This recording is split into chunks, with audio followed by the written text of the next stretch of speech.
Muy buenas noches a todos.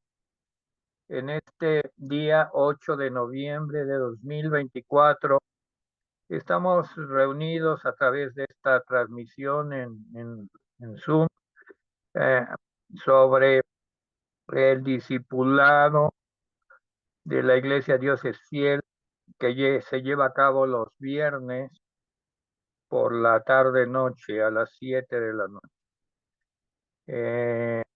En este día voy a ocupar todo el tiempo. Yo, porque la sierva de Dios, Yazaret, está junto con otras siervas asistiendo a una reunión en Actopan, Hidalgo, para la cual ya hemos orado y sabemos que el Señor se ha de manifestar poderosamente en la vida de cada una de las siervas que están asistiendo a ese lugar. Y seguiremos, desde luego, orando por ellas. Eh, en esta ocasión que yo llevaré pues el estudio, he escogido de parte del Señor, lo puso en mi corazón, y comentar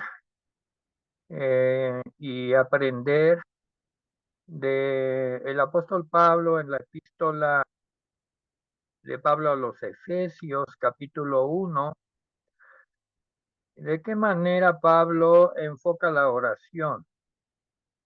Y después de leer varias veces este capítulo, pues llegamos a la conclusión de que en el momento que Pablo en el versículo 16, Efesios 1:16, dice: no ceso de dar gracias por vosotros, haciendo memoria de vosotros en mis oraciones.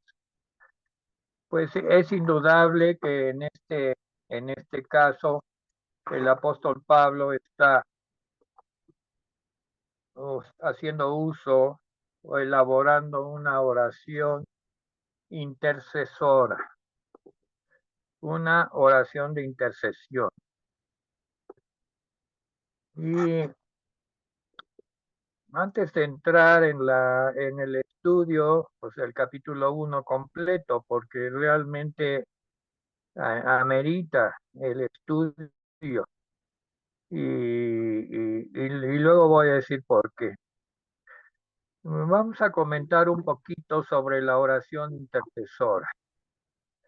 Si en verdad amamos a la gente, debemos desear para ellas más de lo que está en nuestro poder para darles.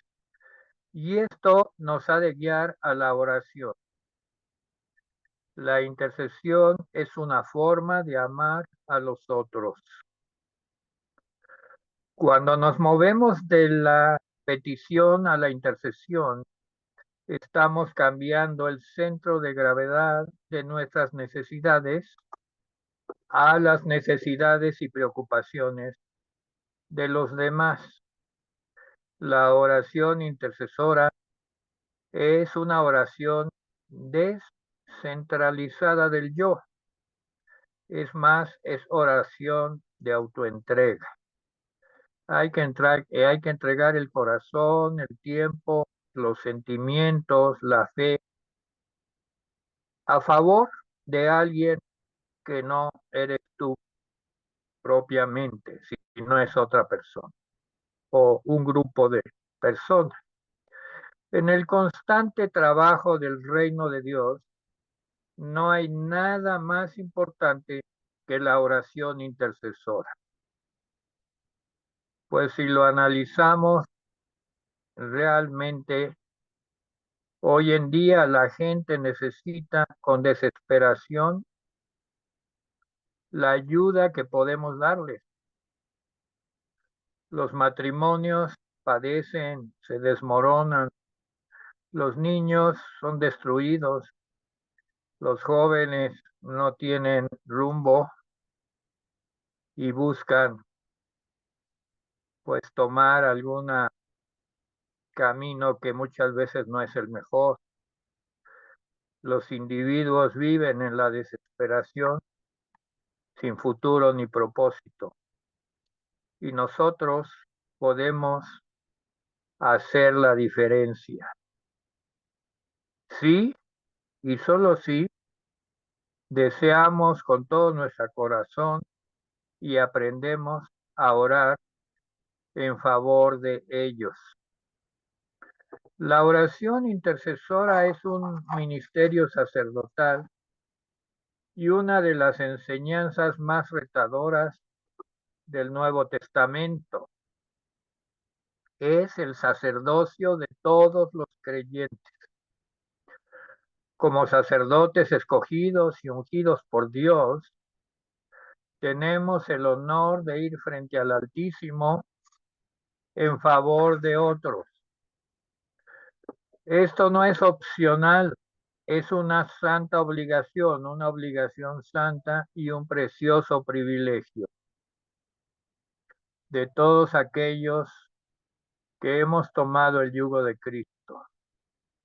En la Biblia abundan los personajes que han sido intercesores. En el antiguo pacto, pues destaca Moisés, Josué,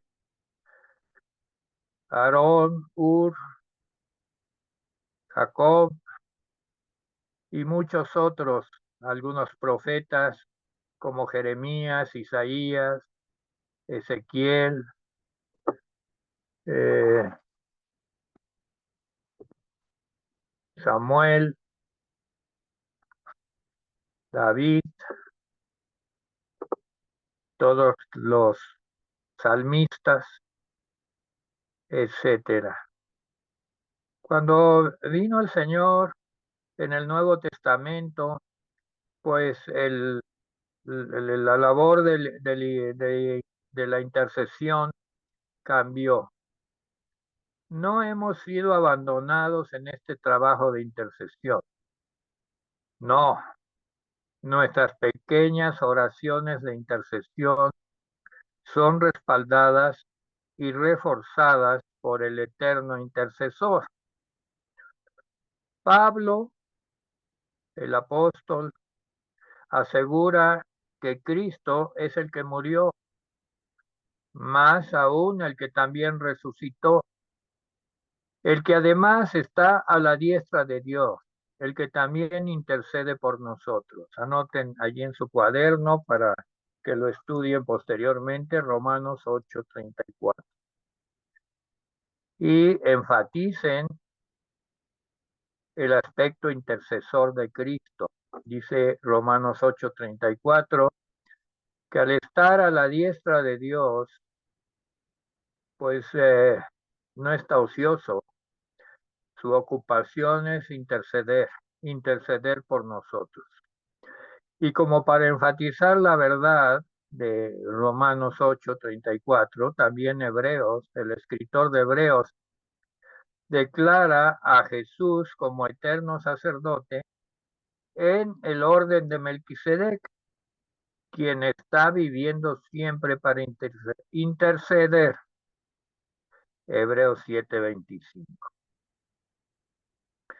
En el discurso del aposento alto registrado en el Evangelio de Juan, Jesús les deja claro a los discípulos que su partida al Padre los habría de sumergir en una nueva dimensión de oración. Él explica a su grupo, que ya mostraba sorpresa, que Él es en el Padre y el Padre en Él. ¿Y que Él va al Padre? Él va al Padre para prepararles lugar, que podrán hacer cosas mayores porque Él va al Padre. También les dice que no serían dejados huérfanos, porque el Espíritu de verdad vendrá y los guiará. Les comenta que es un requisito que permanezcan en Él y les pone el ejemplo de los pámpanos, permaneciendo en la vid, y que Él hará cualquier cosa que pidan en su nombre y muchas cosas más. Este es un resumen de Juan capítulo 13 al 17. ¿Qué hace que la partida de Jesús al Padre cambie radicalmente la manera de hacer las cosas? ¿Por qué habrá tan especial diferencia en su y en nuestra experiencia de oración? Esta es la nueva dimensión.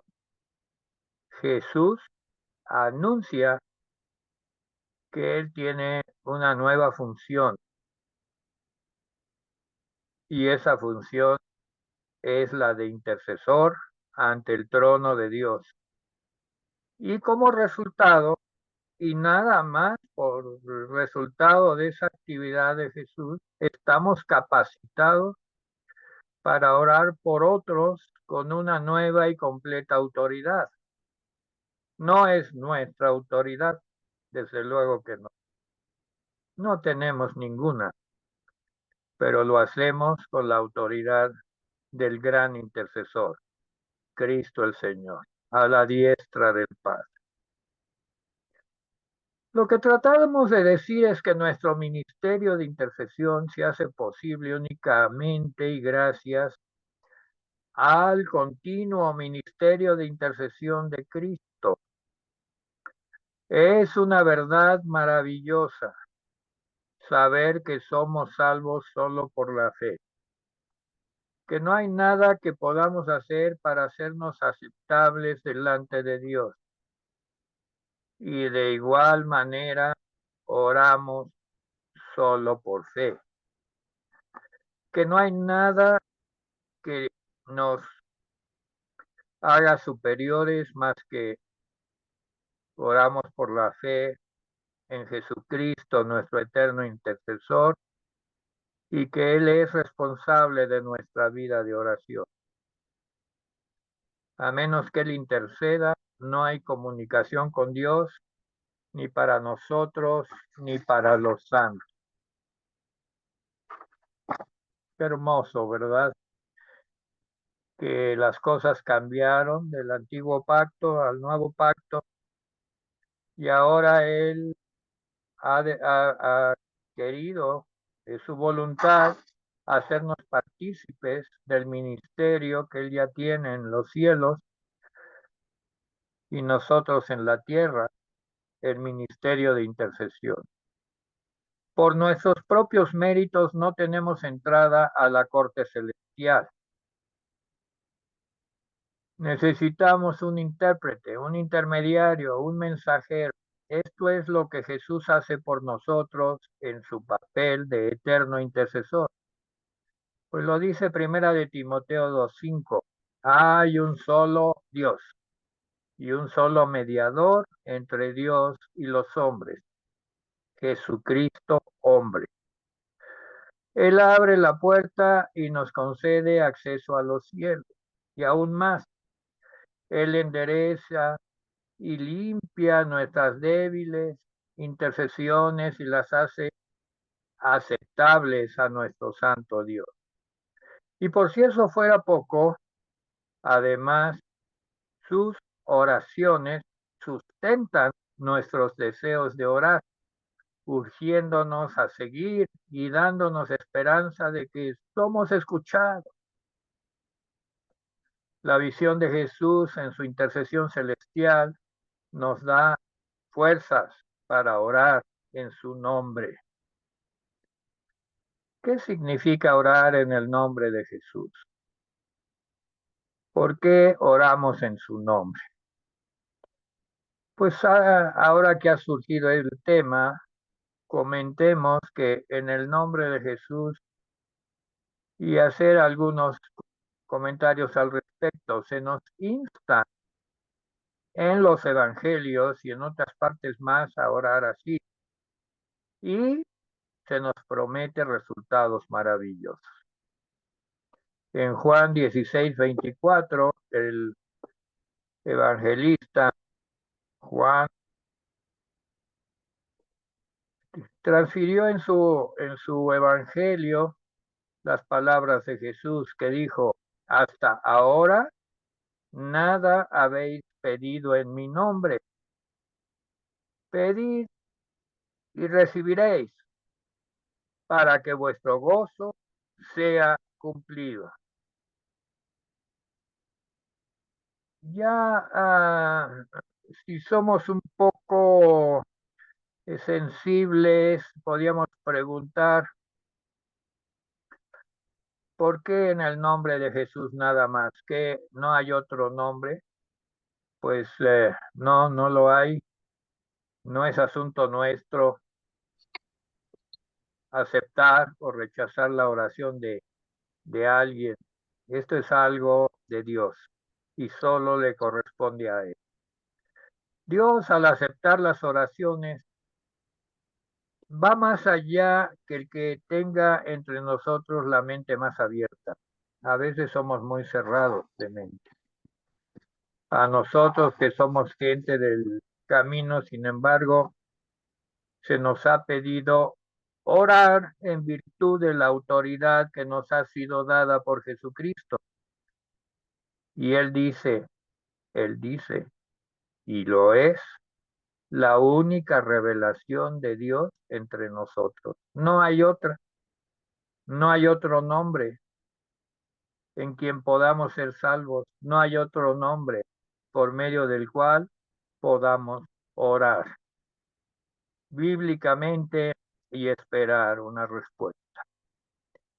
Y así lo hacemos, pero aquí estamos ante la pregunta práctica de cómo orar en el nombre de Jesús. Cualquier persona con un poco de sentido común sabe que esto significa más que solo agregar pues el nombre de Jesús al final de la oración. Pero, ¿qué es lo que significa exactamente? ¿Qué es lo que significa? Vamos a compendiarlo en dos áreas, en dos esferas. ¿Qué significa? La primera ya la hemos discutido. Orar en el nombre de Jesús significa orar con la plena convicción en la gran obra que Cristo ha cumplido en su vida y su muerte, a través de su resurrección y por medio de su continuo reinado a la diestra de Dios Padre. Orar en el nombre de Cristo significa orar en la convicción de que nuestras oraciones no tienen valor o eficacia fuera de su sacrificio expiatorio y su mediación redentora. Significa apelar a la sangre de Cristo como la fuente de poder para la vida de oración. Significa reconocer nuestra total incapacidad fuera de su mediación e intercesión. Orar en su nombre significa que reconocemos que nuestras oraciones no pueden penetrar el tribunal de Dios a menos que sean presentadas al Padre por el Hijo, nuestro Salvador y Redentor. Este es el objetivo. Pero también está otro lado, el de la experiencia. Orar en el nombre de Jesús significa que estamos orando de acuerdo con la forma y naturaleza de Cristo. Significa, vean qué importante, que estamos haciendo la clase de intercesión que Él haría si estuviera en medio nuestro en carne. Ahora, al no estar Él, sino que está en el cielo a la diestra del trono de Dios, ahora somos sus embajadores, comisionados por Él. Nos ha sido dado su nombre para usarlo con plena autoridad. Por lo tanto, el contenido y carácter de nuestra oración debe ser, por necesidad, en unidad con la naturaleza de Cristo.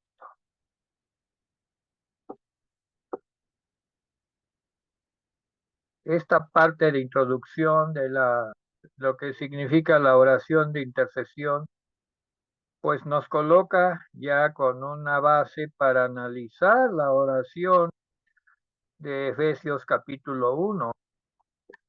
Esta oración es una oración pues básica del apóstol Pablo, eh, que si bien aparecen otras oraciones en sus epístolas, pero esta tiene un gran fundamento, una gran base.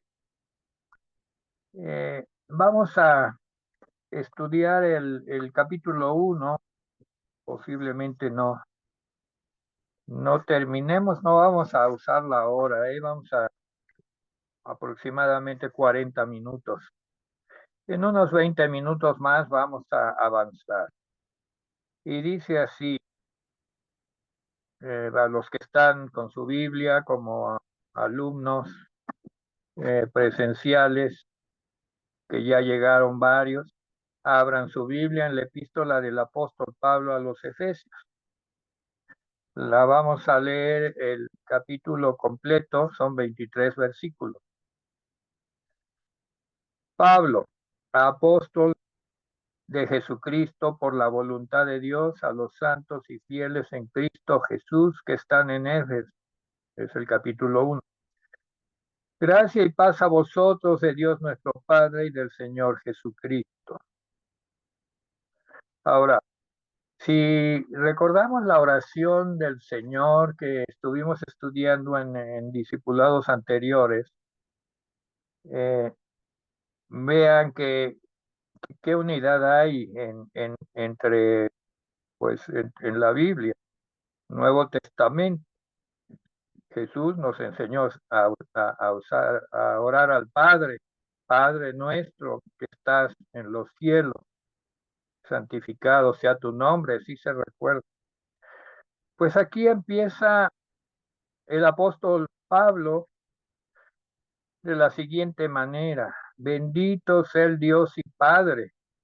Menciona al Padre como primer lugar, Dios y Padre de nuestro Señor Jesucristo,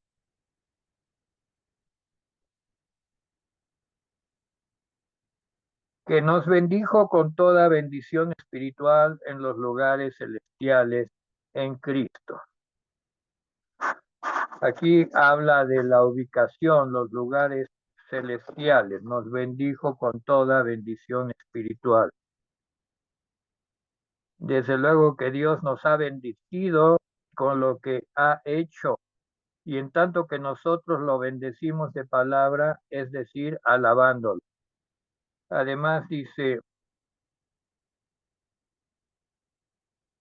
según nos escogió en él antes de la fundación del mundo para que fuésemos santos y sin mancha delante de él. Y dice que nos escogió. Es una voz en griego que lo que quiere decir es que somos para él. Hay mucha controversia con la doctrina de la predeterminación de los salvos, pero esto no alimenta esa discusión. Él solamente dice que por su pura voluntad él procede y que pues él hace las cosas como él quiere, ¿verdad? Y que nos escogió en él, antes de la fundación del mundo, para que fuésemos santos y sin mancha delante de él, ¿verdad? En amor, habiéndonos predestinado para ser adoptados hijos suyos por medio de Jesucristo, según el puro afecto de su voluntad. Aquí da el primer argumento eh, que nos va acercando de parte del Padre, pero al Hijo, que es Jesucristo. ¿Por quién venimos a conocer a Cristo? Por el Padre. ¿Quién nos trajo a Cristo? El Padre nos llevó a conocer a su Hijo Jesucristo. Y miren, pues el Padre ama a todo el mundo y dice en otra parte de la palabra de Dios que pues su deseo es que nadie se pierda, sino que todos procedan al arrepentimiento. Entonces, pues por parte del Padre no hay una preselección. Él muestra su amor a todo el mundo. Lo dice en Juan 3:16, porque de tal manera amó Dios al mundo que ha dado a su Hijo unigénito para que todo aquel que en él cree no se pierda, mas tenga vida eterna. O sea que no hay ningún favoritismo. El Señor le ofrece a todo el mundo el conocimiento de su Hijo Jesucristo, según el puro afecto de su voluntad. Y dice que es para alabanza de la gloria de su gracia, alabanza de la gloria de su gracia, ¿verdad? Aquí hay una triple expresión, alabanza de la gloria y su gracia, ¿verdad? Triple expresión donde caben las tres personas de la divinidad, de la Trinidad, y cómo cada uno desempeña su parte en nuestra salvación, al darnos bendiciones que hemos recibido. La consideración más importante en el universo es la gloria de Dios.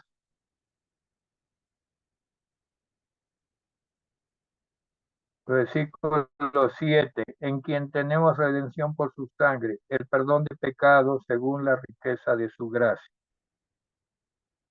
Y aquí entra ya, o sea, ya entra a hablar de,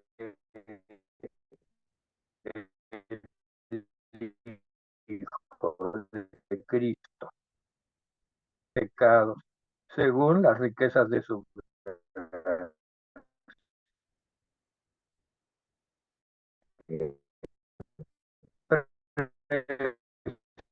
preciosa definición. ¿Qué hizo? Versículo 8, hizo sobreabundar para con nosotros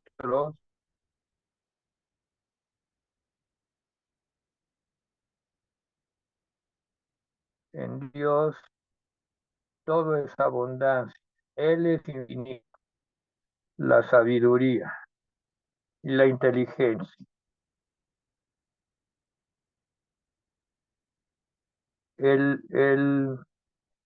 La presentación del Padre, del Hijo y del Espíritu Santo que hace el apóstol Pablo a través de esta introducción del capítulo 1 de Efesios, ya nos está llenando de gran sabiduría, inteligencia y deseo de conocer más. Versículo 9, esta es la tercera columna que nos da a conocer, dándonos a conocer el misterio de su voluntad según el beneplácito, el cual se había propuesto en sí mismo.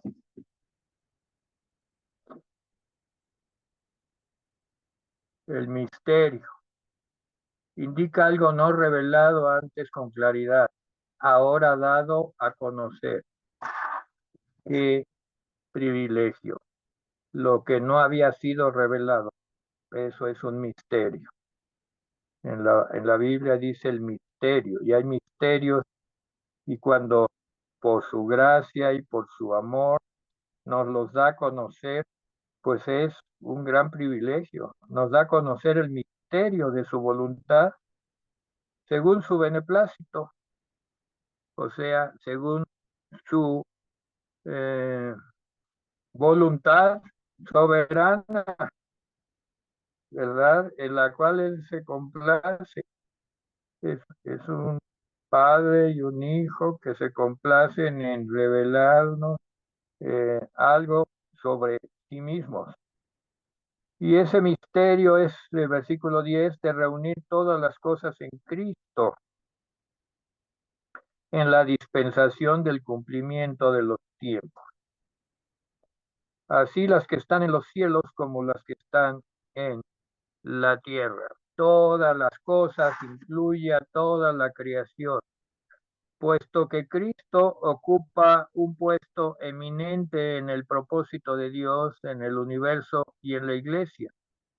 El hombre para quien Cristo no ocupa un lugar preeminente, pues no está armonizado, está desarmonizado con respecto al propósito del Padre. Y el versículo 11 dice, en él asimismo tuvimos herencia. Hay discusión sobre la manera en que se plasmó del griego al español, pero solo difieren en cuanto al texto griego, si es activo o pasivo. Esto último parece más probable, en cuyo caso podríamos traducirlo en quien hemos sido hechos herencia. No es que tuvimos herencia, sino somos la herencia nosotros. Ese es el sentido de la frase. En él, en realidad, nos convertimos en herencia de Cristo, así como Él es la nuestra, Él es nuestra herencia, nosotros somos su herencia, habiendo sido predestinados conforme al propósito del que hace todas las cosas según el designio de su voluntad, el Padre. Las palabras predestinados, propósito, designio y voluntad están en relación íntima. No hay ningún otro pasaje de la Escritura más claro y más sublime referente a la soberanía de Dios. Dios es soberano y su soberanía y su voluntad están ligadas. Él no es caprichoso. Hay una, hay una unidad en todo su pensamiento y en nada Él es impuro. Por toda la Biblia se encuentran dos líneas paralelas, la soberanía de Dios y la responsabilidad del hombre. No podemos armonizarlas del todo, pero las podemos creer porque ambas se encuentran en la palabra. Versículo 12, a fin que seamos para alabanza de su gloria, nosotros los que primeramente esperábamos en Cristo.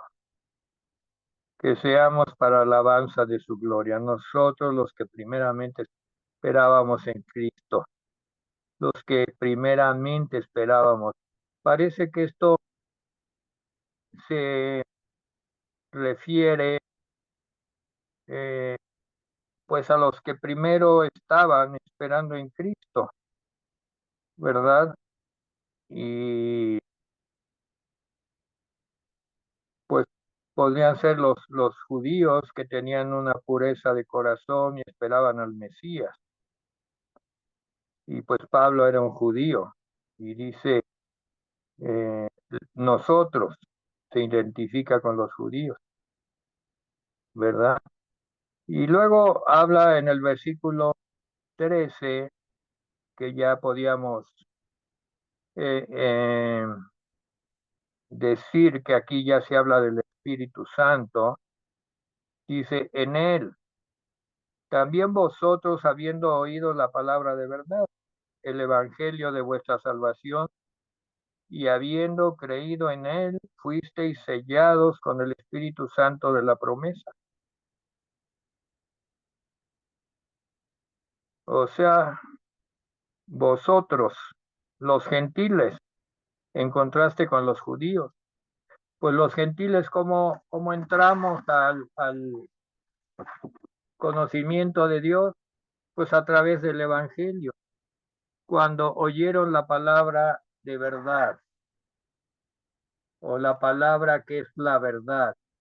Esto se equipara con el Evangelio de vuestra salvación, las buenas noticias que les trajeron salvación, y habiendo creído en él, condición literalmente en quien también cuando creyeron fueron sellados. Esta es otra frase que se puede decir de esa manera, cuando creyeron fueron sellados. Este sellar no ocurrió como algo posterior a la salvación, sino simultáneo con la misma. El ministerio de confirmación del Espíritu Santo se menciona varias veces en el Nuevo Testamento. El sello del Espíritu Santo indica propiedad y seguridad. El Espíritu Santo mismo es el sello. Su presencia es garantía de nuestra salvación. El Espíritu Santo de la promesa. La palabra santo pues va con mayúscula, porque es la tercera persona de la divinidad y el adjetivo es enfático en el original. De la promesa. El Espíritu Santo mismo es el objeto o contenido de la promesa que fue dada. Ahora el versículo 14, que es las arras, ¿verdad? Las arras, pues aquí ya entra una prenda que garantiza todo. Eh, no vamos a hablar de las arras, todos conocemos qué significan las arras, hasta la redención de la posición adquirida. Es una promesa que se da, que Dios da, hasta que venga y redima aquello que Él ya ha apartado, que Él ya ha poseído por medio del sello del Espíritu. Jesucristo nos ha comprado para sí mismo y nos ha dado al Espíritu Santo como prenda de que la redención que comenzó de manera tan maravillosa no se va a interrumpir, se va a completar. Volvemos a encontrar para alabanza de su gloria, para alabanza de su gloria. La repetición nos recuerda otra vez al Dios Trino, Padre, Hijo y Espíritu Santo. Y ahora nos prepara para la oración, que es la primera oración de Pablo. La oración que sigue tiene como punto de arranque el párrafo que acaba de concluir. Por eso era tan importante que nos diéramos tiempo de entender el antecedente de la oración. Además abre nuestro entendimiento, como lo abrió la enseñanza de la oración del Señor Jesucristo, cuando nos dice: Padre nuestro que estás en los cielos, santificado sea tu nombre. Hablar del Padre debe de hacerse con todo respeto y con toda humildad, y pues su gloria es la que nos impulsa, su gran amor, su gloria, su desprendimiento del Hijo que lo dio por nuestros pecados.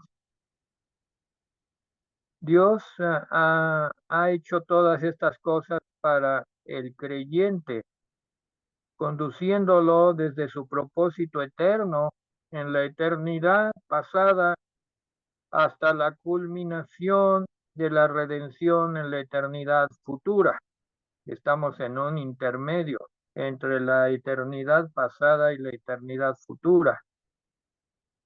No perdamos eso de vista. Estemos alertas, estemos apercibidos, estamos en una, en un punto de reflexión del cual pues solo nos queda seguir adelante con gratitud para la gloria del Padre. Pablo puede orar como lo hace. Adviértase que en contraste con la mayoría de nuestras oraciones, la intercesión de Pablo se dirigía primordialmente en favor del bienestar de aquellos por quienes oraba. Es típicamente una oración de intercesión. Vamos a leerla nada más y ahí vamos a dejar el estudio para concluir el tema el próximo viernes. Y dice así, versículo 15. Por esta causa, habiendo oído de vuestra fe en el Señor Jesús y de vuestro amor para con todos los santos, No ceso de dar gracias por vosotros, haciendo memoria de vosotros en mis oraciones, para que el Dios de nuestro Señor Jesucristo, el Padre de gloria, os dé, y aquí está la petición, toda oración de intercesión tiene que concretar qué es lo que se está pidiendo.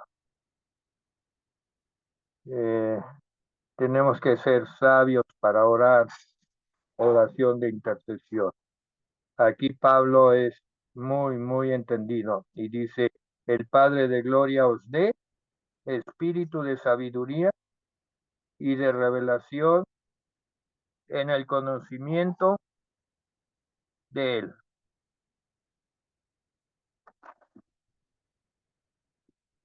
alumbrando los ojos de vuestro entendimiento, para que sepáis cuál es la esperanza a que Él os ha llamado,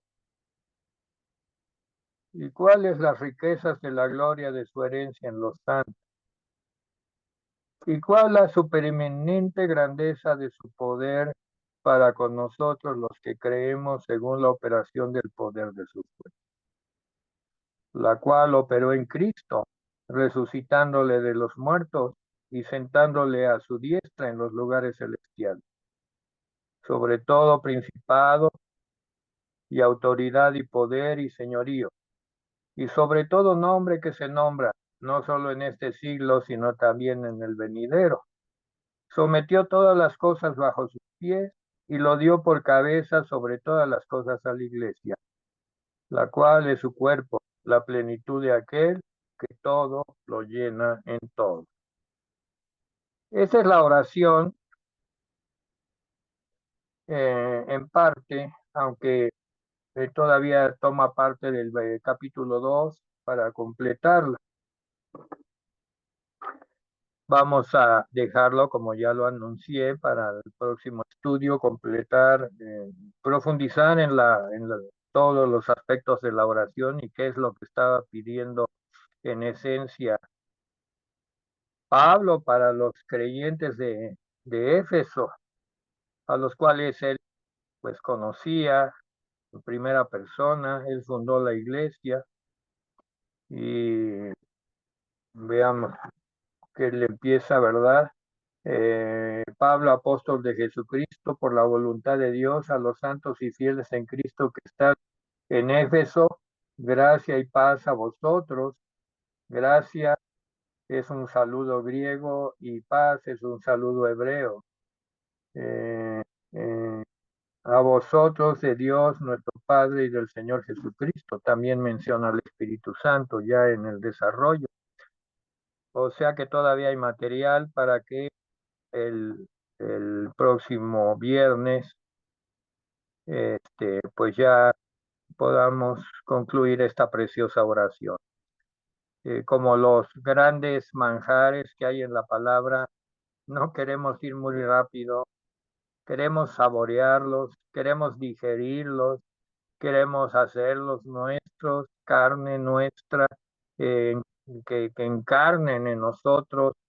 Y pues yo les pido a todos ustedes, participantes, y aún a los que van a oír este mensaje posteriormente por las repeticiones de las diferentes redes, que lo hagan parte de un estudio personal y que encarne en su carne espiritual, llamémosle, que se haga uno en su vida esto que Pablo oró por los de Éfeso.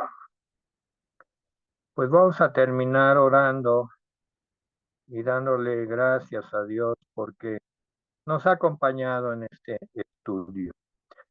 Esperamos haber sido instrumento adecuado para la enseñanza y que podamos seguirlo siendo, y que pues todo por lo que hemos orado de las hermanas y personas que están fuera de su hogar puedan regresar con bien.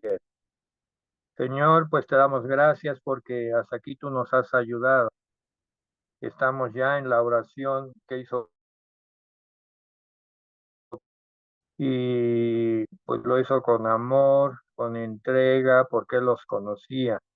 Y no nada más oró por su desarrollo espiritual, sino también por sus necesidades. Lo vamos a enfatizar en el próximo estudio, porque tú pues estás atento, Señor, a nuestras necesidades en todo momento. Gracias, Señor, por el ejemplo de tu siervo Pablo, que pues nos está enseñando, al igual que Cristo en los evangelios, y él pues está exaltando la labor de Cristo como intercesor celestial. Esto es muy importante para que tengamos confianza. Somos ese, ese cuerpo de Cristo llamado a orar por otros, a orar en intercesión, pero con conocimiento de la verdad. Gracias, Señor, por ello. Ponemos nuestra vida en tus manos. Gracias por tu sierva que atendió esta transmisión y todos los asistentes que estuvieron en presencial, pero también los que han de escuchar por la repetición y la palabra de los que hemos oído esta interpretación de Efesios capítulo 1. Gracias y pues estamos conmovidos y agradecidos. En el nombre de Jesús, amén. Buenas noches, hermanos, estamos en paz, nos despedimos Amén. y Amén. Dios. Gracias, pastor. Gracias. Bendiciones a todos. Gracias. Que descanse. Gran Dios. Igualmente, bendiciones. Hasta luego. Que descansen todos. Gracias.